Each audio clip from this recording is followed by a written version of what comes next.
भिलाई नगर पालिका निगम के सामान्य सभा में तीखी बहस देखने को मिली है। मामला जब तुल पकड़ लिया गया, आयुक्त ने पार्षदों को बुद्धिहीन कहा। नगर पालिका निगम में कुछ महत्वपूर्ण मुद्दों पर चर्चा हुई, जिसमें भिलाई नगर निगम द्वारा प्रस्तुत बजट पर चर्चा हुई, साथ ही इंदौर दौरे पर चर्चा। साथ ही जानकारी के मुताबिक पार्षदों द्वारा गोवा जाने की ट्रिप बनाई जा रही है। इस विषय में निर्दलीय पार्षद हरिओम तिवारी ने चर्चा की। उनका कहना था कि आखिर लाखों रुपए गोवा ट्रिप के लिए कहां से आया है, एक यह सवाल है। साथ ही भिलाई नगर निगम ने कुछ समय पहले नियम पास किया, जिसमें यह उल्लेख किया गया था कि सरकारी खंबे में किसी भी प्रकार का कोई भी बोर्ड, बैनर, होर्डिंग नहीं लगेगा। उसके बाद भी कई प्राइवेट कंपनी या फिर नेताओं के पोस्टर उसे खंबे पर लगाते हुए देखे गए। तमाम विषय पर बात की गई। आइए देखते हैं पार्षद हरिओम तिवारी ने क्या कुछ कहा। कल थी भिलाई नगर निगम की सामान्य सभा।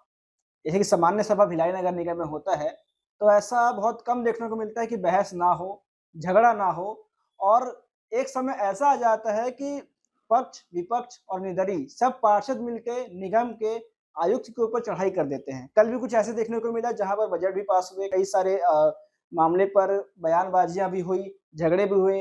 एक मामला और था जहां पर निगम के आयुक्त ने कहा था कि बुद्धि से बात किया जाए, पार्षदों को कहा था, जिसको लेकर पक्ष विपक्ष की बातें तो आते रहती। लेकिन आज हम एक निर्दलीय पार्षद के साथ हरिओम तिवारी जी, तो जो कल बहस हुई थी सामान्य सभा में और जो आयुक्त साहब थे, उनकी जो जुबान थी, क्या कुछ कहना चाहेंगे? देखिए भाई साहब, हालांकि कल तो मैं बजट बैठक में किसी कारणवश नहीं जा पाया था, लेकिन प्रिंट मीडिया और सोशल मीडिया के माध्यम से मैंने ये देखा कि माननीय आयुक्त महोदय सदन को और पक्ष विपक्ष दोनों के पार्षदों को ये कह रहे हैं कि बुद्धि के साथ चर्चा होनी चाहिए। तो ये पक्ष और विपक्ष दोनों पक्ष के पार्षदों के सोचने समझने की शक्ति पर प्रश्न चिन्ह खड़ा कर रहे हैं।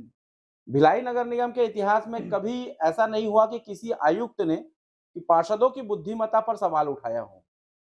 ये पहले पार्षद हैं जो देखने को मिल रहा है कि नगर निगम की सामान्य सभा में, विशेष सामान्य सभा में जो इतने वरिष्ठ पार्षद हैं, वहां 3-3 बार, 4-4 बार और 5-5 बार के पार्षद जो रह चुके हैं, उनकी बुद्धिमत्ता पर सवाल उठाकर उनको बुद्धिहीन घोषित कर रहे हैं। ये बहुत ही दुर्भाग्य का विषय है। सामान्य सभा में चाहे पक्ष के पार्षद हों, चाहे विपक्ष के पार्षद हों, भिलाई नगर निगम एक समृद्ध और प्राचीन नगर निगम है और इसके जो सब भिलाई नगर निगम के में निर्वाचित होकर आने वाले सभी पार्षद, चाहे वो पक्ष के हों, विपक्ष के हों, किसी दल के हों, निर्दलीय हों, सभी बुद्धि रखते हैं और तर्क करने की विशेष शक्ति रखते हैं। नोक-झोंक होना एक अलग बात है।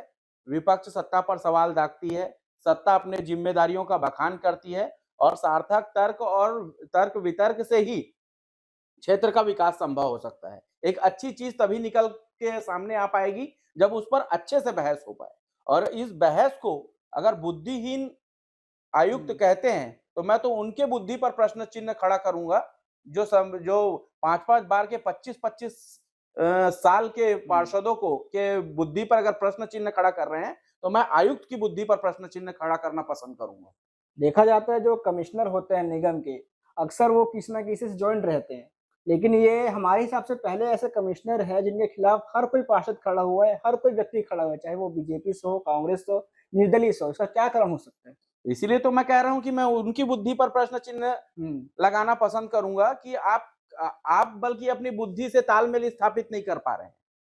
जो नगर निगम का आयुक्त होता है वो नगर निगम के प्रशासनिक क्षेत्र का मुखिया होता है। उसका काम होता है कि अधिकारियों में और निर्वाचित जनप्रतिनिधियों के बीच में समन्वय स्थापित करना, खुद भी सबसे अच्छे संबंध रखना, चाहे वो पक्ष के पार्षद हों, विपक्ष के पार्षद हों, चाहे अधिकारी हों, चाहे कर्मचारी हों। आप देखिए, निर्वाचित पार्षद तो छोड़िए आप, उनके जो मातहत कई कर्मचारी और अधिकारी हैं, वो भी उनके कार्यशैली से परेशान हैं और दबी जबान में आकर जनप्रतिनिधियों के पास शिकायत करते रहते हैं। कई भ्रष्टाचार के आरोप लगते हैं, कमीशनखोरी के आरोप लगते हैं। उसमें से एक काफ़ी उजागर चल रहा है अभी, जो सड़क पे सरकारी खंभे रहते हैं, उनमें जो प्राइवेट कंपनियाँ, स्कूल, कॉलेज या नेताओं के पोस्टर लगते हैं, ऐसा कहा जाता है उनका ही पैसा जाता है, क्योंकि कुछ समय पहले एक नियम आया था निगम की तरफ से कि इस प्रकार के काम करना अवैध है, इल्लीगल है। उसके बाद भी धड़ल्ले से खंभे पे बोर्ड लग जाता है। तो ये भी कहीं कुछ पैसे का घपला है अंदर में। संभव हो सकता है, बिल्कुल संभव हो सकता है। और बीच में कुछ महीनों पहले आयुक्त महोदय ने सभी जनप्रतिनिधियों को और अधिकारियों को, अपने स्वास्थ्य विभाग के अधिकारियों को इंदौर भेजा था। इसी बात की ट्रेनिंग लेने भेजा था कि भिलाई कैसे स्वच्छ रहे। वहाँ ये देख के आए थे कि जो पूरा जो इंदौर शहर है, वो बोर्ड रहित, विज्ञापन रहित शहर की, वहाँ पे कोई विज्ञापनों के लिए अलग से बोर्ड या खंभों में बोर्ड लगाए नहीं जाते। ऐसा सुंदर शहर का अवलोकन इन्होंने लाखों रुपए खर्च करके आए इंदौर में, यही सीखने के लिए कि भिलाई को कैसे सुंदर और स्वच्छ बना सके। और उसके बाद भी भिलाई के खंबे अगर जन्मदिन और नेताओं और प्रतिनिधियों के पोस्टर से पटा है, तो भिलाई के वो लाखों रुपए इंदौर में ले जाके खर्च करने का कोई औचित्य नहीं है। इंदौर का आपने नाम लिया, सुनाई में आ रहा है कि अभी जो निगम है गोवा ले जा रहे हैं पार्षदों को, इसका क्या कुछ मामला है? लाखों रुपए तो इंदौर में खर्चा करके आ गए, कुछ सीख मिली नहीं, गोवा का क्या कुछ मामला है? देखिए, आप जैसे आपको जानकारी है, वैसे मुझे भी जानकारी मिली थी कि निगम के ये आखिरी कार्यकाल में सभी पार्षद, चाहे पक्ष के पार्षद हों, चाहे विपक्ष के पार्षद हों, उनको क्योंकि ये आखिरी कार्यकाल है, उनको महापौर महोदय के द्वारा गोवा ले जाया जा रहा है। और मैं इसमें कोई बुराई भी नहीं देखता। क्योंकि नगर निगम का 5वां कार्यकाल है, तो सभी को एकत्रित करके अपने आपसी द्वेष और मनमुटाव को भूल करके एक साथ अगर समन्वय बैठाने के लिए अगर यहाँ ले जाया जाए, तो उसमें कोई मैं बुराई नहीं समझता। करीबन आका जाए तो 30 से 40 लाख का खर्चा आ सकता है, क्योंकि जैसा इनका प्लान है, पैसा कहाँ से आ रहा है? हाँ, इस विषय पर बोले तो ये सवाल आपका अच्छा है कि पैसा कहाँ से आ रहा है। तो अगर पार्षद स्वयं चंदा एकत्र करके जा रहे हैं, तो मैं उसमें कोई बुराई नहीं समझता। लेकिन अगर आय का स्रोत कोई अवैधानिक स्रोत है, तो ये वाकई में गलत है। हरिओम तिवारी जा रहे हैं कि नहीं? नहीं, मैं नहीं जा रहा हूँ, क्योंकि मेरा मेरे को भी निमंत्रण आया था। मैंने महापौर महोदय को सधन्यवाद भी कहा मेरे को पूछने के लिए, लेकिन मेरा पूर्व निर्धारित कार्यक्रम था, इसलिए मैं नहीं जा पाया वहाँ। आप नहीं जा रहे, हमने कुछ बीजेपी के पार्षदों से बात किया, वो लोग भी कह रहे हैं हम नहीं जा रहे हैं, तो जा कौन रहा है? तो उनके साथ हैं, केवल कांग्रेस के पार्षद ही जा रहे हैं। अब वो लिस्ट अभी मेरे पास नहीं है, कौन जा रहे हैं, कौन नहीं जा रहे हैं। मुझे भी महापौर महोदय का निवेदन आया था, उनकी पहल अच्छी भी लगी, लेकिन ये प्रश्न भी बहुत सत्ता के गलियारों में गूंज रहा है कि 30-35 लाख का खर्च आ कहाँ से रहा है। अगर ये खर्च अवैधानिक है, तो ये टूर भी अवैधानिक है, और अगर खर्च अच्छे स्रोत से आ रहा है, तो टूर में कहीं अवैधानिकता की बात मुझे नजर नहीं आती। अच्छा, आप पार्षद हैं, 5 साल होने को हैं आप भी। भिलाई नगर निगम का ऐसा कौन सा काम है जो आपको अच्छा लगा होगा कि भिलाई के लिए बहुत बड़ा किया गया, उसमें लागत भी लगाई होगी, तो कोई बुराई नहीं है? ऐसा कौन सा काम आपको 5 साल में देखने को मिला है? देखिए, 5 साल में तो मैं पूरे भिलाई को नहीं जानता, चूंकि मुझे एक वार्ड की जिम्मेदारी मिली है और वैशाली नगर के वार्ड की जिम्मेदारी मिली है।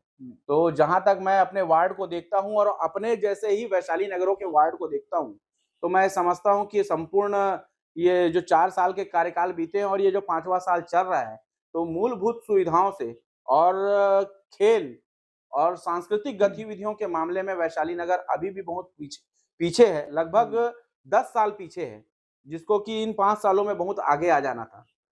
तो ये थे वार्ड नंबर 3 के पार्षद हरिओम तिवारी, जिनसे हमने बात किया कल के सामान्य सभा के बहस के बारे में, सड़क पे लगे होर्डिंग के बारे में, जो कि अवैध है, लेकिन फिर भी पता नहीं क्यों निगम प्रशासन उसको इतना बढ़ावा देता है और कोई कार्रवाई नहीं करता है।